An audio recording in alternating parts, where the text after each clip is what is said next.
மும்பையிலிருந்து சிபிஐ அதிகாரி பேசுவதாக சொல்லி சென்னை வழக்கறிஞரிடம் பணம் பறிக்க ஒரு மோசடி கும்பல் முயன்றிருக்கிறது. டிஜிட்டல் அரெஸ்ட் என்று வீடியோ காலில் மிரட்டியவர்களிடமிருந்து வழக்கறிஞர் தப்பியது எப்படி? Sir, good morning. Sir, good morning, sir. Morning. Tell me your name.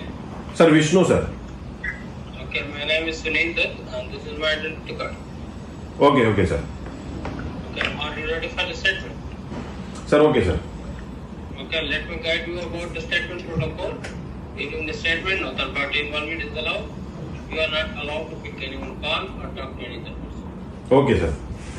Where are you right now? At home? Office? Office, sir. My cabin. Okay, so look at your mobile and single.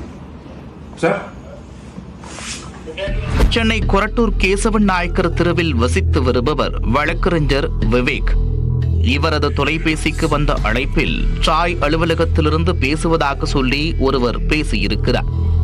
அப்போது உங்களது தொலைபேசி எண் சட்டவிரோத செயல்களுக்கு பயன்படுத்தப்பட்டு இருப்பதாக தெரிவித்துள்ளார். சில வினாடிகளில் அந்த இணைப்பு துண்டிக்கப்பட்ட நிலையில் மும்பையிலிருந்து சிபிஐ அதிகாரி பேசுவதாக சொல்லி ஒருவர் வீடியோ காலில் பேசியிருக்கிறார். அப்போது உங்களது தொலைபேசி எண் மற்றும் ஆதார் கார்டு விவரங்கள் சட்டவிரோத செயல்களுக்கு பயன்படுத்தப்பட்டுள்ளது. இது தொடர்பாக சிபிஐ வழக்கு பதிவு செய்திருப்பதாக சொல்லி ஒரு எஃப்ஐஆர் எண்ணையும் காட்டியிருக்கிறார். நான் வீடியோ காலில் பேசி முடிக்கும் வரை எங்கேயும் செல்லக்கூடாது, வங்கி விவரங்களை சொல்லுங்கள், விசாரணை முடியும் வரை உங்களை டிஜிட்டல் அரெஸ்ட் செய்திருக்கிறோம் என்றும் மிரட்டும் துணியில் பேசியிருக்கிறார்.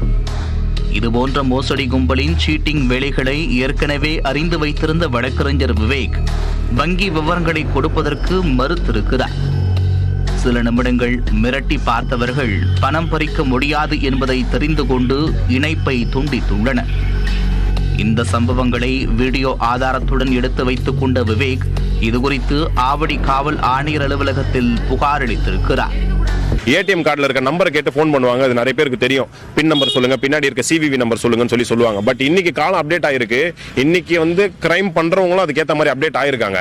அவங்க ஒரு போலீஸ் ஸ்டேஷனையும் அதுக்கேற்ற மாதிரி ஒரு வாக்கி டாக்கி செட்டப், ஒரு போலீஸ் கமிஷனர் ஆஃபீஸ்ல என்ன நடக்குமோ அதை மொத்தத்தையும் உங்ககிட்ட ஒரு வீடியோ காலில் காட்டுறாங்க. அது போலின்னு தெரியாம அதை நம்புறவங்க அவங்க வலையில விழுறாங்க. மக்கள் இதை கொஞ்சம் சுதாரிச்சுட்டு, மக்கள் இன்னைக்கு எல்லாமே பேங்க் அக்கௌண்ட், யூபிஐ, ஜிபே இந்த மாதிரி எல்லாமே ஆன்லைன் டிரான்சாக்ஷன் எல்லாருக்குமே பழக்கப்படுத்தி இருக்கிறோம். அப்படி இருக்கும்போது இந்த மாதிரி ஒரு கால் வந்ததுன்னா நீங்க கவலைப்படாதீங்க. மக்கள் தப்பு செய்யலன்னா கவலையே படாதீங்க. போலீஸ் உங்களை நேரடியாக தான் அணுகும். உங்க லோக்கல் போலீஸ் ஸ்டேஷன்ல இருக்க, உங்க மாவட்டத்தில் இருக்க ஒரு போலீஸ் அதிகாரி தான் உங்களை பாப்பாரு. அவர் யாருமே ஃபோன் பண்ணி உங்களை நான் அரெஸ்ட் பண்ண போறேன்னு சொல்லி ஃபோன்லாம் சொல்ல மாட்டாங்க. நீங்க தப்பு பண்ணிருக்கேன்னா நேராக வருவாங்க, நீங்க அரெஸ்ட் ஆவீங்க, உங்க மேல தப்பு இல்லைன்னா உங்களை ரிலீஸ் பண்ணிடுவாங்க. அதை பத்தி நீங்க கவலையே படாதீங்க, யாரும் பயப்படாதீங்க. ஃபர்ஸ்ட் இந்த மாதிரி ஒரு ஆன்லைன் போன் உங்களுக்கு வந்தது, இந்த மாதிரி ஒரு வீடியோ கால் ஒரு போலீஸ் ஆஃபீஸர் பேசுறாருன்னா அது முற்றிலும் பொய், அது முற்றிலும் ஃபேக். அதை முதல்ல மக்கள் கொஞ்சம் தெரிஞ்சுக்கணும். ஒரு டிஜிட்டல் அரெஸ்ட்ன்ற விஷயமே கிடையாது. நம்ம இந்தியன் கவர்மெண்ட்லயோ இல்ல இந்தியன் லாலயோ அந்த மாதிரி ஒரு விஷயம் கிடையாது.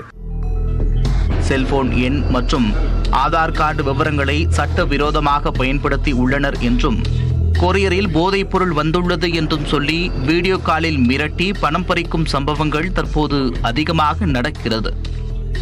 எந்த போலீசும் வங்கி விவரங்களை போனில் கேட்பது கிடையாது. எனவே பொதுமக்கள் விழிப்புடன் இருந்தால் மட்டுமே இதுபோன்று மோசடி நபர்களிடமிருந்து பணத்தை காப்பாற்றிக் கொள்ள முடியும் என்று போலீசார் தெரிவித்துள்ளனர்.